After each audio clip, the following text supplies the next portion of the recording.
Good evening, Blues. Welcome back to another episode of the Andy's Man Club Mersey Blue podcast. So this, of course, is Fulham, and what a result that was. We will get into it tonight. So intros first. With us, as always, our co-host, Carlos. How are you, my mate? Yeah, good after that one. Good to have you with us, as always, mate. Talking about good to have with, we have the returning American correspondent, of course, our blue mate, Mark. Where are you tonight, this afternoon, my mate? I am in Oakland, California. It just so happens that my ship is in port, and I had a chance to come ashore to record the pod after a great match. Yeah, fantastic. Great to have the full team back in flow.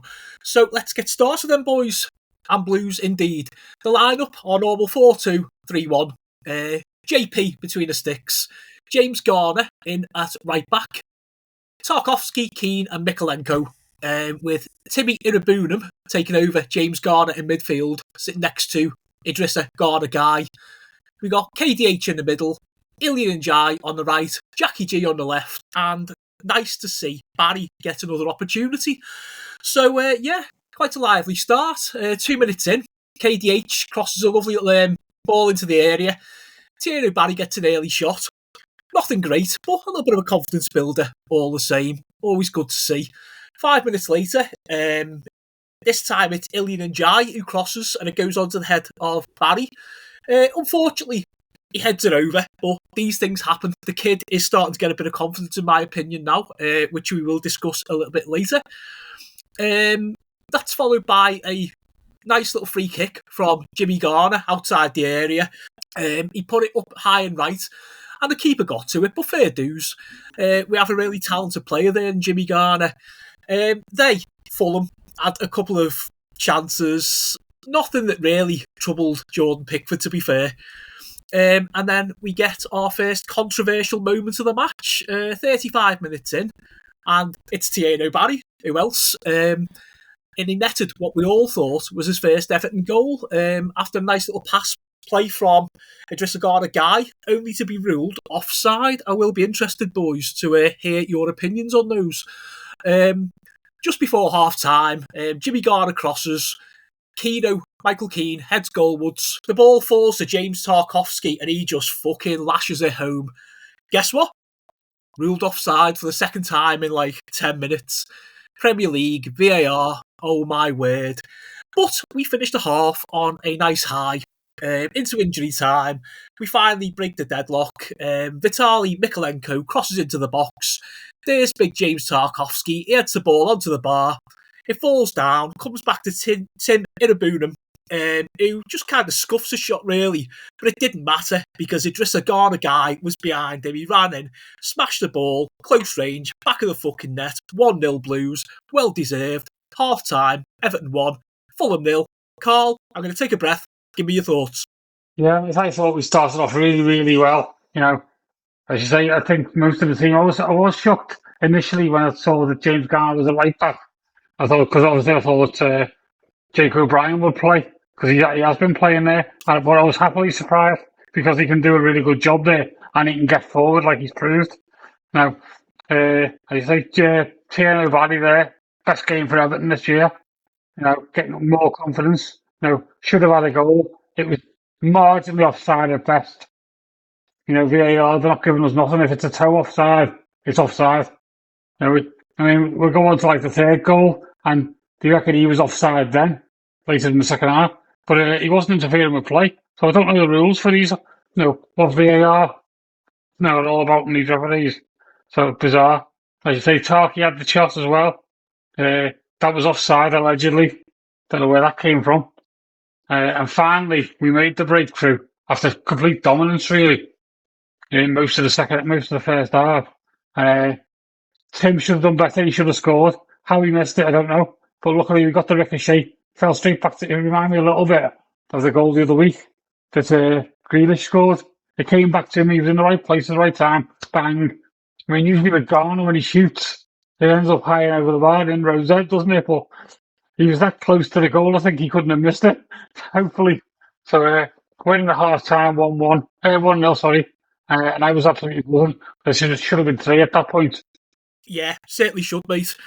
All good points. Mark, give us your thoughts, mate. Yeah, so I was under pilotage coming out of Seattle for the match, so I wasn't able to watch it in real time, but I was listening it with the floating commentary through the Everton app, and you could tell that the pitch was definitely tilted in favor of us.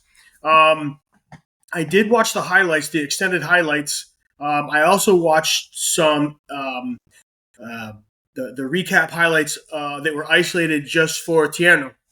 And I got this to say. In a lot of ways, it was a battering. We should have been up 3-0. That first goal was offsides. It was offsides technically. However, had Illy not got a touch on it, had it just gone all the way through, according to Snods and Diamond, that would not have been offsides. So I think Tierno's getting some confidence, which is great. You know, he's definitely getting some touches on the ball. Jack Grealish had the ball on a fucking string. I mean, he was dangling all over the place. He was throwing some serious moves down the left side there and creating a lot of plays. Love to see that. The second goal, I don't understand why that was offsides at all. And I know we haven't gotten to the second half yet, but I don't know why the third goal was offsides either. I really felt that it should have been 2-0 going into the half break. Some unsung accolades for our team. You know, Jordan did have to make one tough save. He got the leg out. And then on the few other times that he got his hands on the ball, he made a transition very, very quickly. There was that one play where he got the long ball up to Jack Grealish, who got it at about the 70-yard mark and made a nice play in that almost materialized. So that was great to see as well. The stats, you guys know that I like stats. They didn't really tell the tale that you saw on the field. It was pretty even as far as possession, passes completed, duels, yellow cards, corners, throw-ins, things like that. SofaScore did mess up one thing. They said that we didn't have any woodwork, but we know for a fact that James Tarkowski went off the bar. Tarky played quite well. So overall, I'm absolutely ecstatic about the first half. I'd like to say before we get any deeper into the actual game, you know how they ask people online sometimes, who would you support if you didn't support the team that you support? I kind of like Fulham. I like their fans. I think they're nice people. I think you can go to the stadium without fear of getting stabbed. They don't seem to have a big online presence. And I loved Alex Iwobi when he was here. And I wish we wouldn't have let him go. He's kind of like Beto in that, you know, we didn't get a lot of results out of him, but the hustle was there, and he loved playing for the badge. So the Fulham games are always interesting. If I ever get over again and am fortunate enough to get an away day, I would love to see the Craven Cottage because it's an original stadium, and I'd like to see it before they're finished with these upgrades. But yeah, so overall, love to see what we had, and I'll save the rest for our second half discussion. Yeah, Fulham are one of those teams that are like inoffensive, aren't they? They've got like Alex Iwobi, they've got like Marco Silva, who used to obviously manage Everton and all that. Yeah, it's a pity that their West London rivals weren't as palatable, wasn't it? But anyway, let's go to our sponsor, the amazing Andy's Man Club. Life is hard, and we all have bad days. There are times when we feel we can't cope.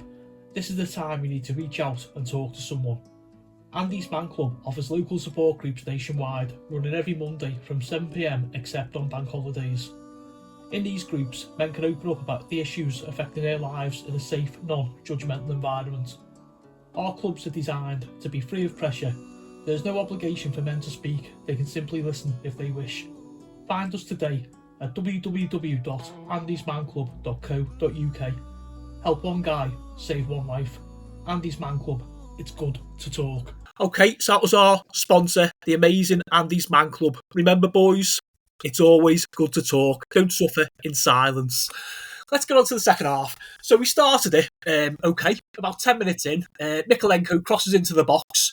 There's Ilian Njai, who taps it back across the area. The ball falls nicely to Keenan Dewsbury Hall, and he buries it into the bottom corner, only for yet another, our third of the day, offside. If someone can explain to me either in the comments or indeed one of you boys after I've finished why that was disallowed, I would really appreciate it. It should have been 2-0 to Everton. Fulham had a couple of half chances, and then we had a few substitutions. 67 minutes, Marco's boy, Merlin Roll, came on for Timmy Irabunam. 79 minutes, Beto came on for Barry, who'd worked his socks off. A couple of minutes later, we win a corner. KDH, unarguably man of the match, takes the corner. Ball comes over, and it appears to deflect off the shoulder of big Michael Keane and into the net. But I tell you what, the way things have been going for Everton lately, I will take it. And Keano did deserve the goal for the way he played and also the way he's been the last few games. Full credit to him. 2-0 to the Blues.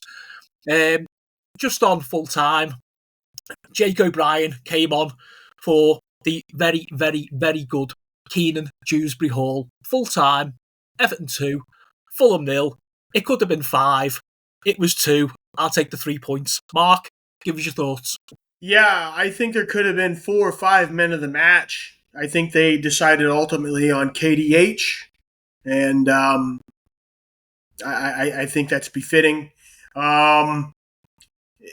Regarding the second half, I watched the isolated highlights of Tierno, and something that's that you can't really measure in statistics is his hustle, the way he was getting touches, but the way that the crowd responded and gave him an ovation, that's going to build his confidence. He got to play, a Saturday match, the full go.